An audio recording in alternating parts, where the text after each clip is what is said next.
ভাই বোন যখন একসাথে কথা বলে তখন আল্লাহ তাআলা বলেন এই সময়টাকে থামিয়ে দাও। আমি খুব অবাক হয়েছিলাম এই হাদিসটা শুনে। আচ্ছা, ভাই বোন কথা বললে ফেরেশতাদেরকে আল্লাহ কেন সময় থামিয়ে দেওয়ার কথা বলল? পরে যখন ডিটেইল জানলাম তখন খুব কষ্ট লাগলো। ডিটেইলটা ঠিক এরকম ছিল। ভাই বোনের সাথে এই পৃথিবীর পরে আর কখনোই দেখা হবে না। হাসরের ময়দানে না, আখিরাতে না, কিয়ামতের পরে না, জান্নাতে না, জাহান্নামে না, কোথাও না। বাবা মার সাথে দেখা হওয়ার সম্ভাবনা আছে, স্বামী স্ত্রীর সাথেও দেখা হওয়ার সম্ভাবনা আছে, ছেলে মেয়ের সাথেও দেখা হওয়ার সম্ভাবনা আছে, কিন্তু ভাই বোনের সাথে সম্পর্ক শুধুমাত্র এই পৃথিবী পর্যন্তই। তখন এত খারাপ লাগলো ব্যাপারটা জেনে যে আমার যে বোন আছে অথবা আমার যে ভাই আছে তার সাথে আমার আর কখনোই দেখা হবে না এই পৃথিবীর পরে। মানে মরে যাওয়ার পরে তার সাথে আর আমার কখনোই কথা হবে না। এত ক্ষণস্থায়ী একটা সম্পর্ক আমাদের।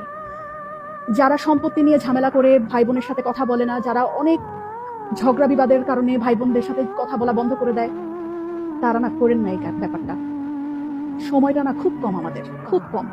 এত কম সময় নিয়ে আমরা পৃথিবীতে এসেছি এবং এই কম সময়ের মধ্যে আমরা আবার কলুষতা, আমরা আবার ঝগড়া বিবাদ এইরকম করে আমাদের এত কাছের এত আপন একটা মানুষ, একই পেটের মায়ের পেটের বোন, মায়ের পেটের ভাইয়ের সাথে কথা বলা বন্ধ করে দিলাম।